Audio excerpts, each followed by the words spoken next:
Focus करिएगा। Chapter हम लोग कौन सा कर रहे हैं भाई? Negotiable instrument act 1881। Negotiable instrument act 1881। सबसे पहले समझना जरूरी है कि नेगोशिएबल इंस्ट्रूमेंट होता क्या है। नेगोशिएबल इंस्ट्रूमेंट, अच्छा एक्ट का नाम समझ रहे हैं आप? Negotiable instrument act 1881।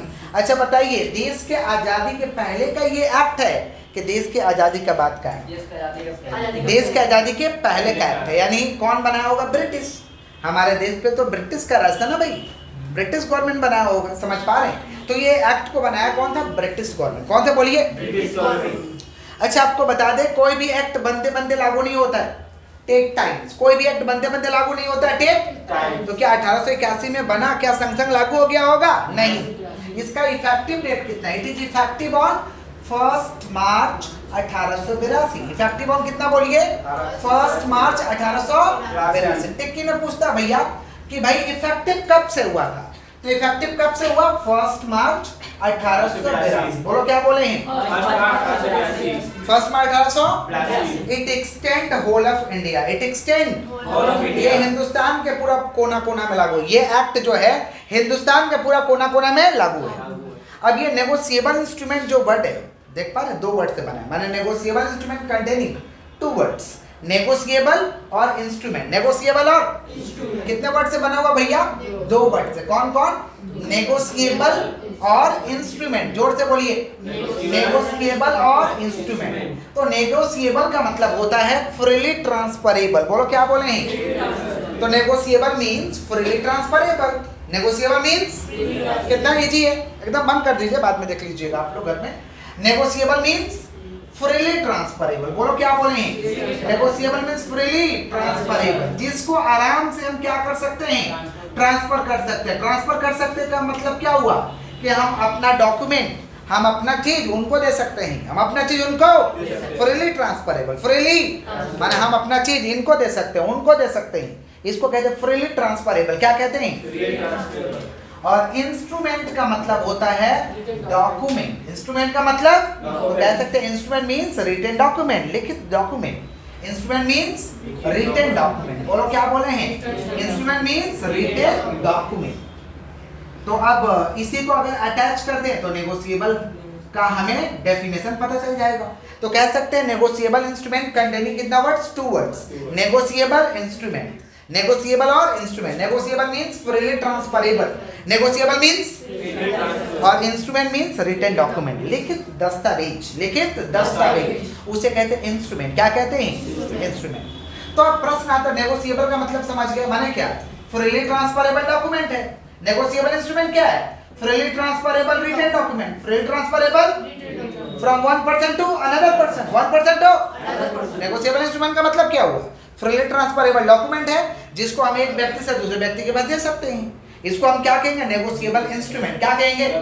तो डेफिनेशन इजीली हम लोग बोल सकते हैं कि नेगोशिएबल इंस्ट्रूमेंट में भी डिफाइन है, नेगोशिएबल इंस्ट्रूमेंट में भी, नेगोशिएबल इंस्ट्रूमेंट में भी डिफाइन है freely transferable document. Freely transferable समझ पा रहे? फ्रीली ट्रांसफरेबल 1 पर्सन टू, समझ पा रहे? नेगोशिएबल इंस्ट्रूमेंट में भी डिफाइन है freely transferable document 1 person to another person, 1 person to. समझ रहे हैं कि नहीं समझ रहे हैं? तो नेगोशिएबल इंस्ट्रूमेंट का जो डेफिनेशन दिया गया, एनआई कहते हैं प्यार से। नेगोशिएबल इंस्ट्रूमेंट को प्यार से कहते हैं एनआई। क्या कहते हैं? इसका जो डेफिनेशन दिया गया सेक्शन 13 में डेफिनेशन दिया गया। कौन सा भाई? ए भैया बंद करके इधर देखना है, बंद। इसका डेफिनेशन कौन सा में दिया गया? सेक्शन 13। कितना में दिया गया? नेगोशिएबल इंस्ट्रूमेंट के तहत नेगोशिएबल इंस्ट्रूमेंट एक्ट में 3 ही चीज को डिफाइन किया गया। कितना चीज को डिफाइन किया गया? 3 चीज। Promissory note, bills of exchange and cheque. बोलो क्या बोले हैं? Promissory note, bills of exchange, cheque. बोलो क्या बोले? Promissory note, bills of exchange, प्यार से कहते हैं BOE, bills of exchange. Bills of, कभी ना कभी बिल्स ऑफ एक्सचेंज पढ़े होंगे आप। बिल्स ऑफ एक्सचेंज और चेक, बिल्स ऑफ एक्सचेंज और चेक। तो बोल सकते हैं कि negotiable instrument include, negotiable instrument promissory note, bills of exchange, cheque. बोलो क्या बोले? Promissory note, bills of exchange, cheque. Clear है क्या? नेगोशिएबल इंस्ट्रूमेंट का डेफिनेशन का सेक्शन कितना भैया? 13। सेक्शन कितना है? 13। इतना तो समझ गए कि नेगोशिएबल इंस्ट्रूमेंट में भी डिफाइंड है freely transferable document from 1 person to another person. 1% हो. It's include promissory note, bills of exchange and check. It's include promissory note, bills of exchange and check. Clear है? कोई भी एक्ट बनते बनते लागू नहीं होता. टेक टाइम्स लागू कब हुआ था? 1 मार्च 1882. 1 मार्च. It extend whole of India. ये पूरे हिंदुस्तान के कोना कोना में लागू. ये एक्ट जो है हिंदुस्तान के पूरा कोना कोना में लागू है. क्लियर है क्या? पक्का. अब प्रश्न आता है कि भाई एनआई को हम लोग पढ़ते क्यों हैं? What are the objective of NI act? इसका ऑब्जेक्टिव क्या है? हर चीज को पढ़ने के पीछे कुछ ना कुछ उद्देश्य रहता है. तो वैसे ही नेगोशिएबल इंस्ट्रूमेंट को हम लोग को पढ़ने के पीछे क्या ऑब्जेक्टिव है?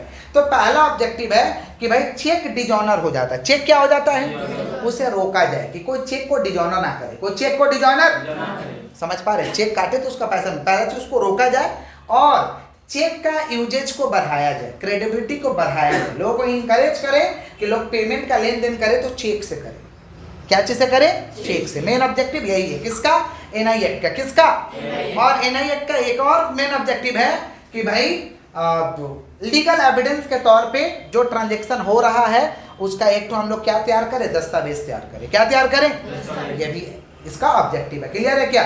माने ट्रांजैक्शन को क्या देना? एक लीगल एविडेंस दे देना, एक लीगल डॉक्यूमेंट दे देना. ये एनआई एक्ट का ऑब्जेक्टिव है. क्लियर है क्या? मोस्ट ऑब्जेक्टिव क्या है? कि चेक का डिजॉनर होने से रोकना, चेक का क्रेडिबिलिटी को बढ़ाना, यूजेज को बढ़ाना, इसके लिए लोगों को प्रोत्साहित करना. क्या करना? क्लियर है क्या? पक्का. और जो भी ट्रांजैक्शन हो रहा है उसका एक लीगल प्रूफ दे देना. जो भी ट्रांजैक्शन हो उसका एक लीगल क्या दे देना? पैसा से लेन देन से संबंधित जो हो रहा है. यही ऑब्जेक्टिव है किसका? एनआई एक्ट का. किसका ऑब्जेक्टिव है? क्लियर है. अब प्रश्न आता है कि भैया फीचर्स ऑफ नेगोशिएबल इंस्ट्रूमेंट, बोलो क्या बोले हैं? इसका विशेषता क्या हो सकता है? Features of negotiable instrument. Features of, definition तोड़ दीजिए, फीचर्स आ जाएगा. डेफिनेशन तोड़ दीजिए, पहला फीचर्स क्या हो जाएगा? It is freely transferable. It is freely, it is freely, it must be in writing. It must be इन, तो पहला क्या हो गया? It is freely transferable, it must be in writing, it must be in good title. कौन सा? Name लिखा रहता है. नेम. अच्छा मान लीजिए हम अपना चेक एक तो उनको काट के दिए तो गुड ही टाइटल दे रहे हैं ना. क्या चेक चोरी किया आप हमसे? तो हम देख के दिए ना आपको. तो गुड टाइटल. कौन सा बोलिए? Good title. समझ पा रहे कि नहीं समझ पा रहे? बोलिएगा. प्रिजम्पशन. क्या बोलिए? प्रिजम्पशन. प्रिजम्पशन करने तो फीचर से नहीं क्या हो गया भाई? पहला फ्रीली ट्रांसफरेबल. बोलो क्या बोले हैं? Freely transferable. फिर क्या? It must be in writing. It must be in, it must be इन क्या बोलिए? It must be in writing. It must be इन, समझ रहे? Good title. कौन सा टाइटल? समझ रहे? कौन सा बोलिए? Good title. कौन सा बोलिए? Good title. और क्या? प्रिजम्पशन. प्रिजम्पशन का मतलब होता है कि जब नेगोशिएबल इंस्ट्रूमेंट को काट रहे हैं तो ये मान के चलते हैं कि हमें डेट देना होगा. क्या देना होगा? डेट देना होगा, टाइम देना होगा. Time of acceptance.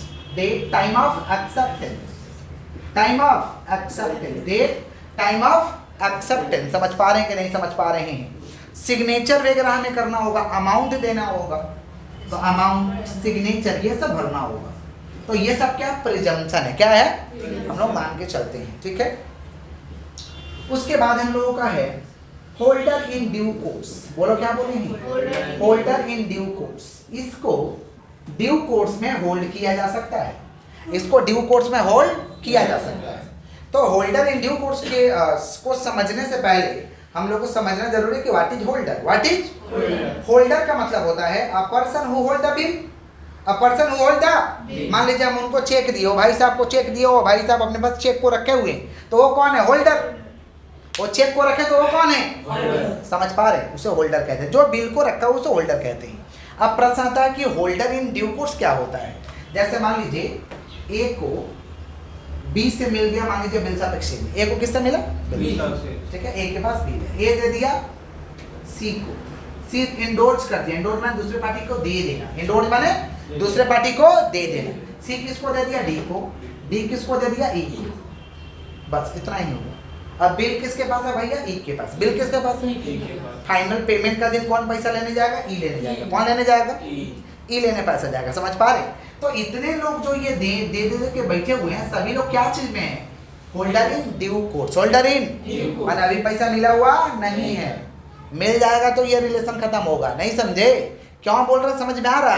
मान लीजिए ई के पास बिल है और ई को पैसा नहीं मिला तो किसको पकड़ेगा? डी किसको पकड़ेगा? सी किसको पकड़ेगा? ए किसको पकड़ेगा? तो सब लोग अभी ड्यू कोर्स में चल रहे हैं। क्या चीज में चल रहे हैं? इसी को कहते हैं होल्डर इन ड्यू कोर्स। क्या कहते हैं? तो ये फीचर्स है। It must B free transferable, it must be in writing, it must be good title, presumption, holder in due course, holder in due course. आगे बढ़े। अब आता है हम लोग का प्रॉमिसरी नोट। कौन सा बोलिए? Promissory note. सुनिएगा प्रॉमिसरी नोट क्या होता है। किसका बात कर रहे हैं भैया? Promissory note. बोलो क्या बोले हैं? किसका बात करें लोग? Promissory note. प्रॉमिसरी नोट का सेक्शन है 4। प्रॉमिसरी नोट का सेक्शन 4, बिल्स ऑफ एक्सचेंज का सेक्शन 5 और चेक का सेक्शन 6। याद रखिएगा 4, 5, 6। बोलो क्या बोले? 4, 5, 6। सेक्शन, सेक्शन माने क्या होता है? धारा। सेक्शन माने बोलते नहीं है 420 का धारा लगा है। 420 सुने है ना कि 420 का धारा लगा हुआ है चोर का। हाँ, तो भाई धारा सुनते हो ना। तो सेक्शन माने क्या होता है? धारा होता है। ठीक है, तो किसका बात करें? Promissory note. प्रॉमिसरी नोट का सेक्शन कितना है भैया? 4। प्रॉमिसरी नोट का सेक्शन कितना है? 4। सुनिएगा definition. Promissory note containing unconditional undertaking. Promissory note containing unconditional undertaking. बोलो क्या बोले? Promissory note containing unconditional undertaking. बोलो क्या बोले? Promissory note containing unconditional undertaking signed by the maker, signed by the to pay certain sum of money, to pay certain sum of either bearer or order. बोलो क्या बोले हैं? either bearer or order। समझ पा रहे? other than currency note, other than currency note। मतलब promissory note is क्या है? promissory note containing unconditional undertaking, promissory note containing unconditional undertaking।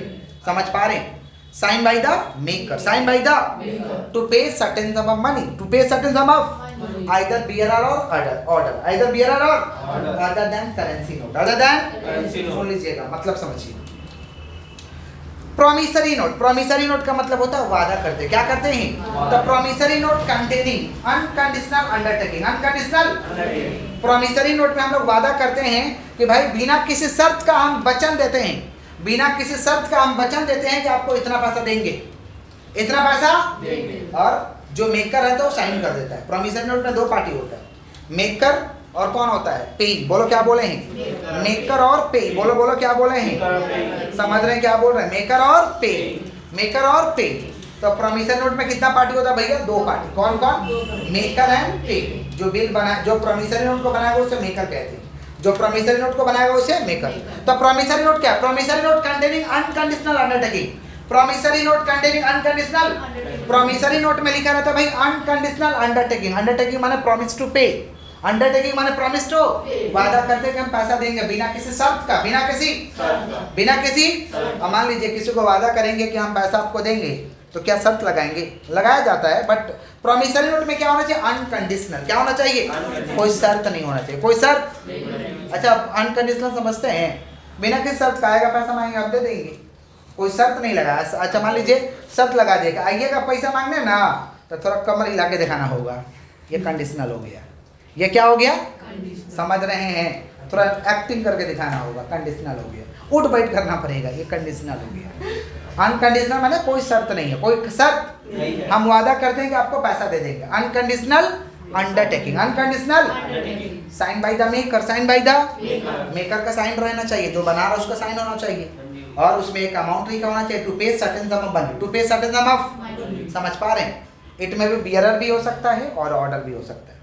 समझ रहे हैं? अच्छा बताइए, प्रॉमिसरी नोट क्या बोला कि लिखित होना चाहिए, अनकंडीशनल होना चाहिए, उसमें वादा करते हैं कि हम पैसा दे देंगे और मेकर का साइन होना चाहिए। मेकर का क्या होना चाहिए? और एक अमाउंट होना चाहिए। क्या होना चाहिए? तो करेंसी नोट भी तो सेटिस्फाइड कर रही है फीचर्स को। करेंसी नोट, करेंसी नोट समझते हैं? करेंसी नोट देखे हैं? 500 का देखे हैं ना करेंसी नोट? देखिए, this is a currency note, this is a currency note हम लोग का, देख पा रहे? तो ये जो करेंसी नोट है, समझ पा रहे हैं? इसमें अनकंडीशनल है, जिसको देंगे उसका हो जाएगा, जिसको देंगे बोलिए ये नोट आपको दे देंगे आपका हो जाएगा ना, होगा कि नहीं? तो अनकंडीशनल है। अंडरटेकिंग है, इसमें लिखा रहता है promise to pay, promise to, I promise to pay the bearer the sum of ₹50। Bearer माने जिसको देंगे उसका हो जाएगा, जिसको देंगे। समझ रहे हैं? Yes, bearer, bearer. ठीक है, प्रॉमिस टू पे है, गवर्नर का साइन भी है, दुष्बरा उस समय थे गवर्नर, गवर्नर का साइन पे, sign by the maker, sign by the, और इसमें 50 रुपया का वादा भी है कि नहीं है? बोले तो क्या हम करेंसी नोट को प्रॉमिसरी नोट बोल सकते हैं? ये तो सारा फीचर्स को सेटिस्फाइड कर रहा है, रिटन है कि नहीं? It must be in writing, unconditional है, मेकर का साइन है, और 50 रुपया देने का वादा भी हो रहा है, इसमें एक सर्टेन अमाउंट भी है। तो क्या ये जो करेंसी नोट है, करेंसी नोट को प्रॉमिसरी नोट बोल सकते हैं कि नहीं बोल सकते? Currency note satisfied all the features of currency, promissory note satisfied all the features of currency. जो प्रॉमिसरी नोट है पूरा का पूरा फीचर्स को सेटिस्फाइड कर रहा, करेंसी का फीचर्स को satisfied, but currency is not a promissory note, currency is not a, law में सीधा सीधा बोला है other than currency note, other then currency note को छोड़ के सेटिस्फाइड कर रहा, फीचर्स को सेटिस्फाइड कर रहा, लेकिन ये प्रॉमिसरी नोट नहीं है, ये प्रॉमिसरी नोट एजम्पशन में लिखवा दिए कि promissory note is not a currency, not a currency note को प्रॉमिसरी नोट नहीं बोल सकते। क्लियर है क्या? अच्छा, फीचर्स क्या हो सकता है? डेफिनेशन तोड़ दो, फीचर्स आ जाएगा। It must be in writing, it must B लिखित होना चाहिए। और क्या? Unconditional undertaking, unconditional containing unconditional undertaking, unconditional का मतलब क्या होता है? बिना किसी शर्त का। अंडरटेकिंग माने promise to pay, sign by the maker, sign by the to pay certain sum of money, और बियरर भी हो सकता है और ऑर्डर भी। बियरर माने समझते हैं क्या? जिसको देंगे वही उसी को एक्सेप्ट, बियरर है ना भाई, समझ पा रहे हैं? अदा करना बियरर, तो बियरर भी हो सकता है और ऑर्डर भी हो सकता है, बियरर भी और। तो फीचर्स क्या क्या हो जा रहा है? It must be in writing, बोलो क्या बोले? It must be in writing, containing unconditional undertaking, containing unconditional, sign by the maker, sign by the to pay certain sum of money. क्या नोट को तुम लोग प्रॉमिसरी नोट बोल सकता है? क्या करेंसी नोट को प्रॉमिसरी नोट बोल सकता है? नहीं। सेटिस्फाइड तो कर रहा, लेकिन currency note is not a promissory note, not a promissory note में कितना पार्टी रहेगा भैया? 2 ठो पार्टी। कितना पार्टी? 2 ठो पार्टी रहेगा। समझ पा रहे हैं कि नहीं समझ पा रहे? कितना पार्टी रहेगा? 2। मेकर और पे, बोलो क्या बोले? मेकर कौन है? जो लिखेगा, और पे का मतलब पे मींस एनी पर्सन, पे means who receive the payment, who receive the pay कोई भी हो सकता है जो पैसा लेने जाएगा, पे कोई भी हो सकता है जो पैसा लेने, हम क्या कहते हैं? पे ही कहते हैं। क्या कहते हैं? क्लियर है? नेक्स्ट हम लोग का बिल्स ऑफ एक्सचेंज, बोलिए भैया। बिल्स ऑफ एक्सचेंज का सेक्शन है 5। सेक्शन कितना है?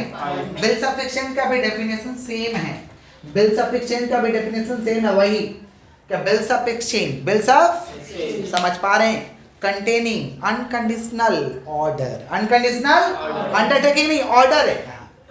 समझ पा रहे हैं? अनकंडीशनल, समझ पा रहे हैं? माने बिल्स ऑफ एक्सचेंज का डेफिनेशन सेम होगा, प्रॉमिसरी नोट का फीचर्स भी सेम होगा, लेकिन जहां पे अनकंडीशनल अंडरटेकिंग है वहां क्या आ जाएगा? ऑर्डर। क्या आ जाएगा? ऑर्डर। नहीं समझ में आया? अरे बालक, समझ में आ रहा है कि नहीं समझ में आ रहा? क्या बोले हैं? समझ में आया है? हम कहें बिल्स ऑफ एक्सचेंज का डेफिनेशन प्रॉमिसरी नोट वाला ही होगा। प्रॉमिसरी नोट का डेफिनेशन क्या था? Promissory note containing unconditional undertaking sign by the maker to pay certain sum of money, bearer और आइदर बियरर और order, other than the currency note, other than the. तो promissory note का जो definition है और features है same हो जाएगा किसका? Bills of exchange. किसका? बिल्स ऑफ एक्सचेंज में it must be in writing, bills of exchange में लिखित होना चाहिए। यहाँ पे अनकंडीशनल ऑर्डर होना चाहिए। क्या होना चाहिए? साइन बाय द मेकर, यहाँ भी मेकर का साइन रहेगा, जो बनाएगा उसका साइन रहेगा। To pay certain sum of money, यहाँ भी कुछ पैसा का बात रहेगा। बियरर और ऑर्डर, बियरर और तो bills of exchange same, but bills of exchange में 3 पार्टी होता है। बिल्स ऑफ एक्सचेंज में कितना पार्टी होता है? 3। कौन कौन? ड्रोअर, ड्रोई, पे। बोलो क्या बोले? जोर से बोलो। ड्रोअर, ड्रोई, पे। बोलो क्या बोले? ड्रोअर, ड्रोई, पे। ड्रोअर, ड्रोई, समझ पा रहे? ड्रॉ का मतलब who draw the bill, who draw the, समझ पा रहे? हु ड्रॉ द, जो बिल को ड्रॉ करेगा उसे क्या कहते हैं? ड्रोअर। क्या कहते हैं? ड्रॉई किसे कहते हैं? Who accept the bill, who accept the. और payee means any person who receive the payment, payee means any person who receive the, जो पैसा रिसीव करने जाएगा उसे क्या कहते हैं? पे कहते हैं। क्या कहते हैं? ड्रोअर को क्या कहते हैं? सेलर भी कहते हैं। ड्रोअर को क्या कहते हैं? और ड्रोई को बायर भी कहते हैं। क्या कहते हैं? और ड्रोअर को हम क्रेडिटर कहते हैं। क्या कहते हैं? क्रेडिटर। और इसे डेटर भी कहते हैं। और पे तो कोई भी हो सकता है जो पैसा लेने जाएगा। तो बिल्स ऑफ एक्सचेंज में कितना पार्टी होता है? 3 पार्टी। कितना पार्टी? चेक का सेक्शन कितना भैया? चेक का सेक्शन कितना 6। Six. तो bills of exchange is similar to cheque, similar माने वैसा ही होता है। चेक में भी 3 तो पार्टी होता है, चेक में भी कितना पार्टी होता है? 3 पार्टी। तब पूछा जाता है कि bills of exchange is similar to dash, option रहेगा चेक, प्रॉमिसरी नोट, समझ पा रहे हैं, बोथ, नॉन ऑफ दीस। तो क्या मारेंगे? Bills of exchange is similar to cheque, bills of exchange is similar to Check. क्योंकि चेक में भी कितना पार्टी होता है? 3 पार्टी। कितना पार्टी? तीन पार्टी। समझ पा रहे हैं? चेक में भी कितना पार्टी होता है? 3 पार्टी। अब हम लोग को डिफरेंस करना है कि promissory note, bills of exchange और चेक का क्या करना है हम लोगों को? डिफरेंस। तो हम लोग डिफरेंस को करते हैं, सुनिएगा ध्यान से। प्रॉमिसरी नोट का सेक्शन कितना है? 4। बिल्स ऑफ एक्सचेंज का सेक्शन 5 और चेक का सेक्शन 6। नेगोशिएबल इंस्ट्रूमेंट का सेक्शन 13। कितना बोलिए? 13। समझ पा रहे हैं? और negotiable means freely transferable, instrument means document कोई भी एक्ट बनते बनते लागू की टेक टाइम्स। कितना तारीख को लागू हुआ था? 1 मार्च 1882। हम लोग का डिफरेंस करना है प्रॉमिसरी नोट का। तो एक पहले पॉइंट कर देते हैं ना, रहने दीजिए, पॉइंट नहीं भी करेंगे चलेगा। Promissory note, bills of exchange, cheque. पहला तो डिफरेंस सेक्शन का हो जाएगा। सेक्शन कितना हो जाएगा? सेक्शन 4, 5, 6 याद रखने के लिए 4, 5, 6। आगे बढ़े। अच्छा, प्रॉमिसरी नोट में 2 पार्टीज। कितना पार्टी? कौन कौन? मेकर एंड पे। बोलो क्या बोलेंगे? मेकर एंड पे। मेकर एंड कौन बोलिए? पे। बिल्स ऑफ एक्सचेंज में 3 पार्टीज। कौन कौन? ड्रोअर, ड्रोई, पे। बोलो क्या बोले हैं? ड्रोअर, ड्रोई, पे। चेक में भी 3 पार्टीज। चेक में भी 3 पार्टीज। कौन कौन? ड्रोअर, ड्रोई नहीं, बैंकर। ड्रोअर, बैंकर, गो का बैंक से बैंक पे भी लिखेंगे ना। ड्रोअर, बैंकर और कौन? पे। ड्रोअर, बैंकर, पे। ड्रोअर, बैंकर, पे। ठीक है, आगे बढ़ते हैं। प्रॉमिसरी नोट में हम लोग कहते हैं promise to pay. Promise to, वादा करे पैसा देंगे। Promise to pay, promise to. अब बिल्स ऑफ एक्सचेंज में होता ऑर्डर टू पे। देंगे ही देंगे आपको पैसा, ऑर्डर है। Order to pay, order to पे। समझ रहे हैं कि नहीं समझ रहे? ऑर्डर टू, और इधर भी है भैया order to pay. Order to, order to pay. Clear है क्या? Section 4, 5, 6। 2 parties, 3 parties, 3 parties. Order to pay. Promise to pay, order to pay, order to pay. Promise to pay, order to pay, order to pay. Promise to pay, order to pay और order to pay. Clear? अच्छा, promissory note किस पे लिखेंगे? Drawn on any person. Drawn on किसी भी व्यक्ति पे आप लिख सकते हैं। Drawn on any person. Drawn on bills of exchange किस पे लिखेंगे भैया? Drawn on any person. Drawn on any person. Drawn on कौन सा बोलिए? Any person. और ये चेक किस पे लिखेंगे? Drawn on specified banker. Drawn on specified banker. Drawn on specified banker. Drawn on specified banker. Drawn on specified banker, किसी bank पे लिखेंगे भैया। तो drawn on any person, drawn on, drawn on और drawn on specified banker, specified. अच्छा, promissory note में crossing not allowed. Crossing का मतलब माथे पे 2 पैरेलल लाइन टान देंगे ना, उसे क्रॉसिंग कहते हैं। तो यहाँ पे crossing not allowed. Crossing not allowed. Crossing not allowed. यहाँ पे भी क्रॉसिंग नॉट अलाउड और यहाँ पे crossing allowed. Crossing not allowed, not allowed और यहाँ पे क्रॉसिंग अलाउड। क्रॉसिंग, यहाँ पे क्रॉसिंग अलाउड। चेक में क्रॉसिंग होता है भैया, डोंट डिस्टर्ब। सुनिए ध्यान से, आराम से बेटा, आराम से, आराम से थोड़ा सा, ठीक है। देखिए, crossing not allowed, crossing not allowed और यहाँ पे क्रॉसिंग अलाउड। चेक में हम क्रॉसिंग कर सकते हैं, माथे पे चेक में क्रॉसिंग कर देते हैं। बाप जने में तो चेक देखे नहीं हो लगता है, चेक में अकाउंट पे ही होता है ना जी, डबल क्रॉस कर देते हैं हम लोग चेक के कॉर्नर पे, इसीलिए क्रॉसिंग कह रहे हैं। 2 लाइन पैरेलल लाइन टान देते हैं ना माथे पे, चेक के माथे पे जब 2 पैरेलल लाइन टान देते हैं उसे हम लोग कहते हैं क्रॉसिंग। क्या कहते हैं? यस। चलिए आगे बढ़ते हैं। अच्छा, प्रॉमिसरी नोट के केस में सुन लीजिएगा ध्यान से। प्रॉमिसरी नोट के केस में grace period not allowed. Grace period का मतलब होता है कि कुछ दिन एक्स्ट्रा टाइम मिलेगा। जैसे मान लीजिए 2 महीना बाद, तो 2 महीना पूर गया ना तो आपको पैसा देना होगा, लेकिन एक्स्ट्रा टाइम आपको नहीं मिलेगा। तो यहाँ पे grace period not allowed. Grace period कौन सा period? Grace period not allowed. Grace period यहाँ पे ग्रेस पीरियड अलाउड, इसमें ग्रेस पीरियड 3 दिन का मिलता है। बिल्स ऑफ एक्सचेंज में ग्रेस पीरियड कितना दिन का मिलता है? 3 दिन। और यहाँ पे भी grace period not allowed. Grace period not allowed. Grace period कौन सा बोलिए? Not allowed. क्लियर है क्या? आगे बढ़ा जाए, सुनिए। प्रॉमिसरी नोट में नॉट स्टॉप पेमेंट का हम ऑर्डर नहीं लगा सकते। बिल्स ऑफ एक्सचेंज में भी नॉट स्टॉप पेमेंट का ऑर्डर नहीं लगा सकते, लेकिन चेक में ना बैंक को बोल देंगे ये वाला नंबर जाएगा तो आप पेमेंट मत दीजिएगा, तो वहाँ ऑर्डर लगा सकते हैं।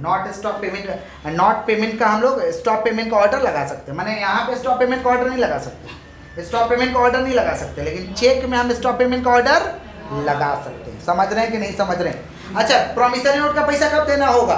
Payable at maturity. Payable eight. और बिल्स ऑफ एक्सचेंज का पैसा कब देना होगा? Payable at maturity. Payable eight. और चेक का पैसा कब देना होगा? Payable on demand. Payable on, जितना तारीख को लिखा गया उतना तारीख को पैसा देना होगा। Payable on demand. Payable on, जरूरत पड़ने पे। जैसे मान लीजिए आज का हमको चेक मिला, टाइम नहीं मिला, तो हम कल भी जाएंगे तो मिल जाएगा।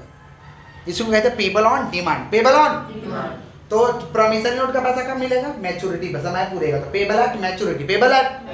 बिल्स ऑफ एक्सचेंज का पैसा कब मिलेगा? Payable at maturity. Payable eight. और चेक का पैसा कब मिलेगा? Payable on demand. Payable on. तो डिफरेंस फटाफट बोल दे। Section 4, 5, 6। 2 parties, 3 parties, 3 parties. Promise to pay, order to pay, order to pay. Drawn on any person, drawn on any person, drawn on a specified banker. Crossing not allowed, crossing not allowed, crossing allowed. Grace period not allowed, grace period allowed, grace period not allowed. समझ रहे? उसके बाद क्या भाई? Payable at maturity. Payable at maturity. Bills of exchange में payable at maturity, और इधर में payable on demand. Payable on. Clear है क्या? और पे का मतलब कोई भी व्यक्ति हो सकता है।